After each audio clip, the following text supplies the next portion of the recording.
These out, but what is your full name for the record? Christian Thomas. All right, Blake, let's take a look at you today. And let's go over your vitals. You're how old? 11. 11 years old. Do you know how much you weigh? About? 86. Maybe about 86 pounds. And how tall are you, do you think? 4 foot? I think it was 4'11". 4'11"? Okay. And then the hardest you threw today was how hard? 54. 54 miles an hour. We got there by 2 ways. After this, while you were throwing here before we started doing a little instruction, you topped out at 49, and you learned how to spread your wings or spread your arms, take the ball out of the glove and let your chest transfer that power up to your arm, and you got up to 54. So congratulations. But let's look at you. I break pitching into 2 simple phases. Your first phase is, and you can watch the TV, first phase is the stride. That's where you pick up your leg. It takes about 0.6, 0.7 seconds when you're in the major leagues, and that stride ends once your foot lands right there. Then the next phase is what's called the throwing phase. That happens a lot quicker. That takes about 0.1, 0.2 seconds. Throwing phase, right there, letting the ball go. Now let's back up and let's talk about a couple things that you learned today. Number 1, what's your favorite drink? What color? Red. Red Gatorade. That's mine too. When you lift up your leg, right there, that's called the top of your leg lift. And I like it a lot. And the reason why I asked you what your favorite drink is, because you lift your leg high enough that you can hold 3 Gatorades up there. 1, 2, 3. 3 Gatorades holding up on your leg right there. So a lot of times when we're working, I'm like, hey, come on, let's get up the drinks, get up them drinks, get up them Gatorades. Well, then you know that means to bring your leg up to the top of your leg lift.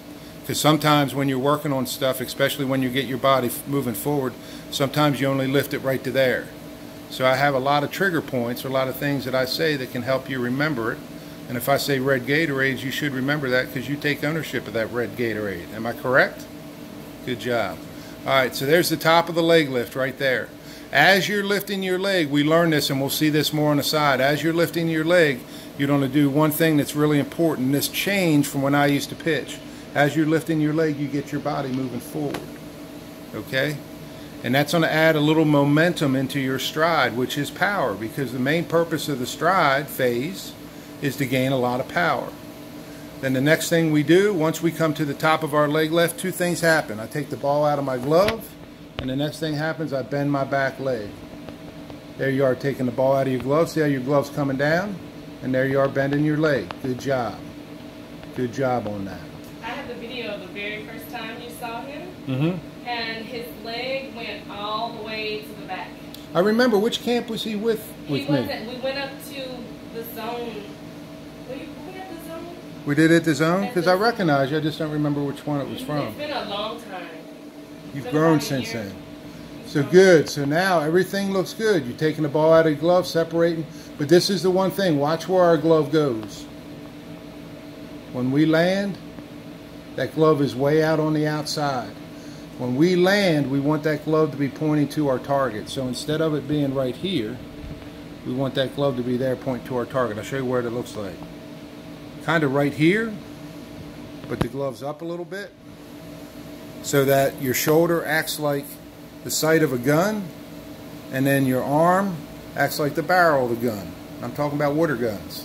I don't talk about real guns. It's all water guns, right? All right, so that's one thing that we can improve on. Let's see how you take the ball out of your glove. I like how you take it deep and hide it behind you. See how you can't see that ball? So that's deception. You're deceiving the batter by hiding that ball, and that's good. Now you open just a little bit. If I was to draw a line, you see where that red line is by your foot? I'm going to take a yellow line and draw it right from there all the way down. Now we want to land on that line, or we want to land on that side of the line. So as you come here, you see you open up just a little bit, because that glove causes you to open up and swing out just a little bit. Once you fix that glove, I think you're going to fix your foot.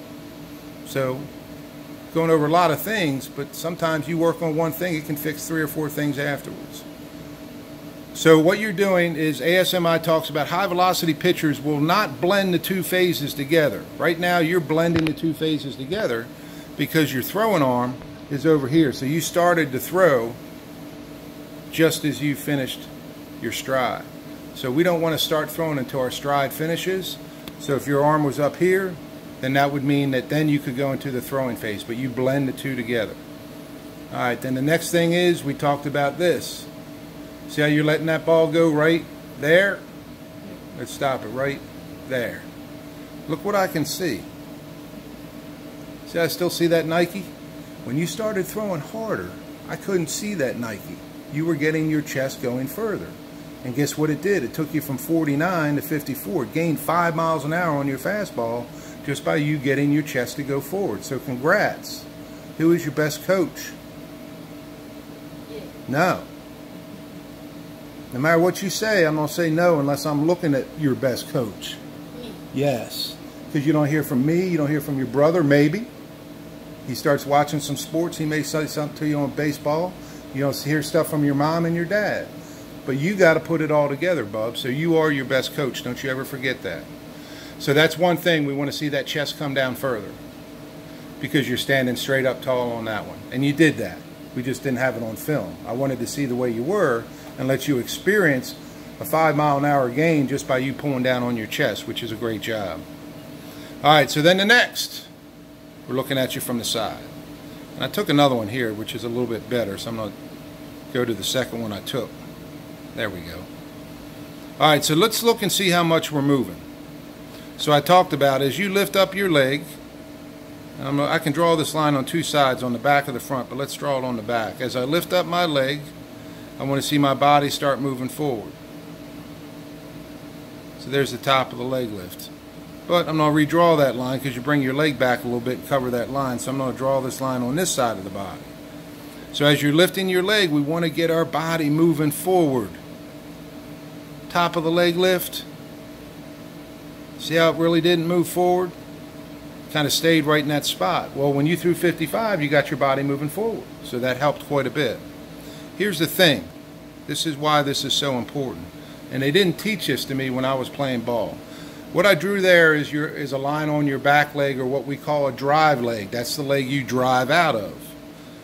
Well, I call it a lollipop because your body is directly over that stick of the lollipop. But here's the thing. Once you start getting your body moving, what happens is that drive leg at the top of your leg lift, which is where you are right now, it starts to move. And it starts to move, and I'm going to change colors because I'd like to see you getting out to that spot. Because then there, if you're out to that spot, what's underneath that? Nothing. So then gravity is going to start helping you pitch by getting momentum into your body. So that's why we get our body moving a little bit. And then once you're out here, in this area out here, you're going to feel yourself starting to fall.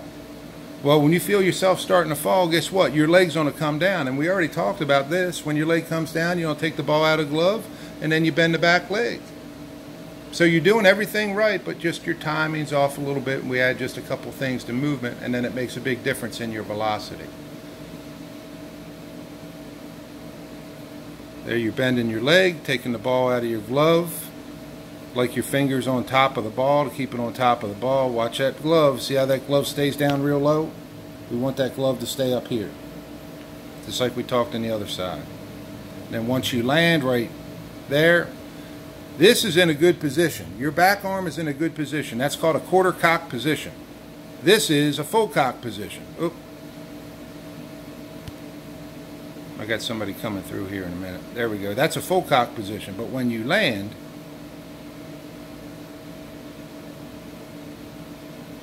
right there, that back arm is in a good spot. That's in a quarter cock position right there. There's zero cock, quarter cock, full cock. So we land in a quarter cock position is where we want to land. We just need to get that glove up just a little bit. And then you can see where you land. You're landing and open just a little bit. Kind of went on that side where we want to be, on that line and on this side. And then you start with your chest. What's this look like? Bow and arrow. That's right. Where's the power come from? The bow or the arrow? There. Bow. The bow, right? So that's where your body acts like a bow. You started out, you bowed up pretty good, but you never finished. kind of let that sit there and then watch that back leg just kind of tuck underneath. That's because, hey, show me if you recognize this. You ever been to a playground? Seesaw. That's right. If this comes down, guess what? That back leg's going to start coming up. So everything has a reason. For every action, there's an opposite and equal reaction. So because our chest stayed up there, our leg tucked underneath like that. Once you start pushing off with your back leg and get this chest down, your back leg's going to start coming up. But that